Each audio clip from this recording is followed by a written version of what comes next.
Once upon a time, in a world where fate could twist a life without warning, a wealthy merchant lived peacefully in a grand home with his 6 children, 3 sons and 3 daughters. Little did they know that a single rose, a simple act of love, would one day place their family at the edge of life and death. Among the merchant's daughters, the youngest was admired from birth for her radiant charm. Everyone who saw her called her the Little Beauty, a name that stayed with her as she blossomed into a gentle, intelligent young woman. Her older sisters, graceful yet proud, resented the admiration Beauty received. They lived for luxury, surrounding themselves with parties, theater outings, and suitors of high status, refusing to associate with ordinary townsfolk or the daughters of other merchants. Beauty, in contrast, found her joy in books, music, and the harpsichord, and though many respectable men sought her hand, she always declined politely, saying she was too young and wished only to stay with her father a while longer. Then misfortune struck without mercy. The merchant lost his entire fortune almost overnight, leaving the family with nothing but a small cottage hidden deep in the countryside. The older sisters refused such hardship, clinging to the fading glow of their former lives. But their admirers abandoned them quickly once their wealth disappeared. The townspeople, long mocked by the sisters' pride, now rejoiced in their fall. Beauty alone comforted her father tenderly, promising she would stand by him no matter how humble their new life became.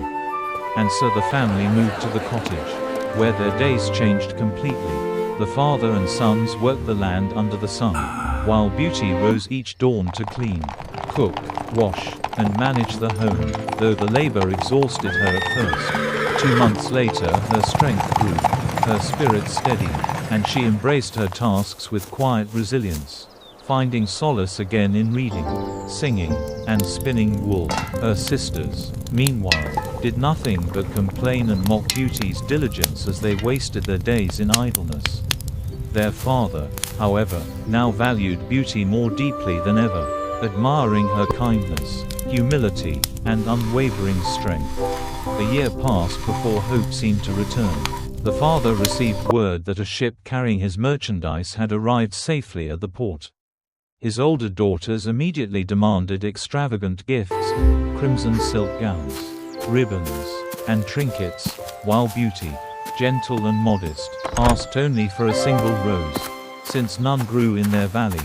But when the merchant reached the city, he found nothing but disappointment. Legal troubles ensnared his goods, leaving him poorer than before. Saddened but determined, he began the long journey home, only for a furious storm to break loose. Snow blinded him, wind beat him down, and wolves howled in the distance. Just when he thought he might perish, he spotted a light through the trees and rode toward it desperately. There, he found a magnificent palace, bright as daylight yet strangely silent. No servants greeted him, but the stable doors were open and stocked, allowing his weary horse to eat. Inside, a lavish table awaited with one place set, as if prepared for him alone. Hungry and exhausted, he ate and then found a comfortable bed upstairs, where he fell into a deep sleep. By morning, fresh clothes had been left for him, and from his window he saw a garden overflowing with blooming flowers. Full of gratitude to his mysterious host, he whispered thanks to what he imagined must be a benevolent fairy. Then, remembering Beauty's simple request, he stepped into the garden and picked a single rose. Instantly, a terrifying voice thundered through the air. An enormous beast appeared before him.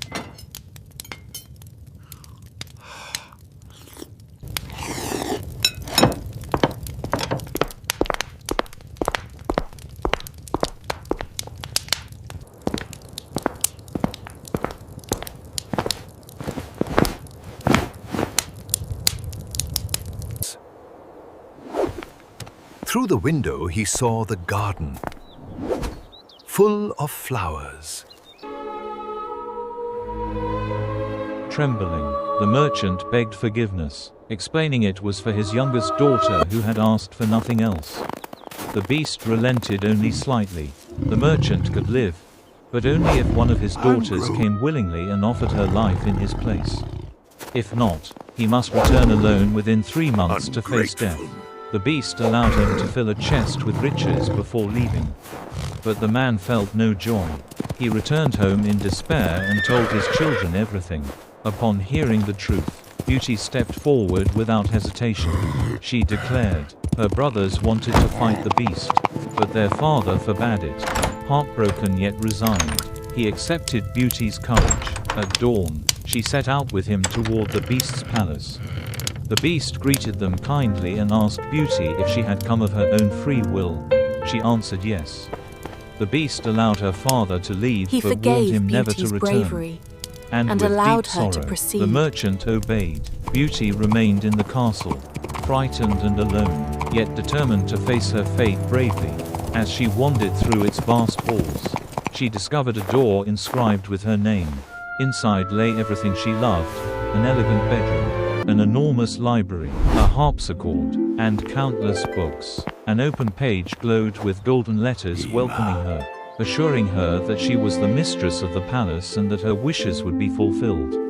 When she whispered her desire to know her father's fate, a magical mirror appeared, showing him arrived home safely. Each evening the palace presented her with splendid dinners and silent concerts that filled the halls with music. And every night at 9, the beast visited her. He asked if she found him repulsive. She answered honestly that he was indeed ugly, Beauty, but she valued his heart above all. banish fear. The beast, though lacking charm or wit, was gentle and observant, and Beauty soon appreciated his kindness. Still, every evening he asked her to marry him, and every evening she refused, gently explaining she valued him only as a friend. Yet as time passed, she began to look forward to his company, finding comfort in his presence. Eventually, longing for her father grew in her heart. She asked the beast to allow her to visit him. He agreed on the condition that she return in a week, giving her a ring that would transport her instantly, if she placed it upon her bedside table before sleep. Beauty returned home to her father, who joyfully embraced her. The sisters soon arrived with their husbands and were stunned by her beautiful gowns, which had appeared through magic. Consumed by envy, they plotted to keep her longer, hoping that the beast might punish her for breaking her promise. They showered her with false affection, weeping dramatically when she prepared to leave. Their act wore her down, and Beauty agreed to stay 1 more week. But as the days passed, her heart felt heavier. She loved the beast dearly as a companion and could not bear the thought of causing him pain. On the 10th Beauty's night, she sisters dreamed of him lying cried weak and at her dying from happiness. sorrow. She woke in terror. She placed the magic ring on her bedside table and fell asleep, awakening instantly in the beast's palace. That evening, she dressed in her finest gown to greet him joyfully. But when the clock struck 9, he did not appear. Panic rose in her chest. She ran through the palace, calling his name, her heart thundering with fear. Overwhelmed, she fled into the garden, and there, by the canal, she found him collapsed, pale and barely breathing. He whispered that seeing her again allowed him to die content. Beauty fell to her knees, sobbing that she could not live without him, begging him not to leave her. In that burst of truth, she told him she wished to be his wife. At that very Don't leave moment, me, you're not the gonna entire die. palace You can't erupted in die. dazzling light. Music echoed through the air. Fireworks burst across the sky. As Beauty blinked through the brilliance, she turned back to the beast and gasped. He was no longer a monstrous creature but a handsome prince, noble and gentle. He explained that a spiteful fairy had cursed him to remain a beast until a woman loved him for his heart rather than his appearance. Beauty's compassion and sincerity had broken the spell. The fairy from Beauty's dreams appeared then, along with her father and family, transported magically to the palace. She blessed Beauty and the prince, declaring that Beauty would become a wise and compassionate queen. But for the 2 older sisters, whose pride and envy had led him astray, she cast a harsher judgment. They were transformed into statues placed outside the palace gates, destined to remain stone until they truly repented of their cruelty. And so Beauty married the prince, and together they lived many long years filled with happiness, harmony, and grace, proving that true love is born not from appearance, but from virtue, kindness, and a heart willing to see beyond what the eyes behold.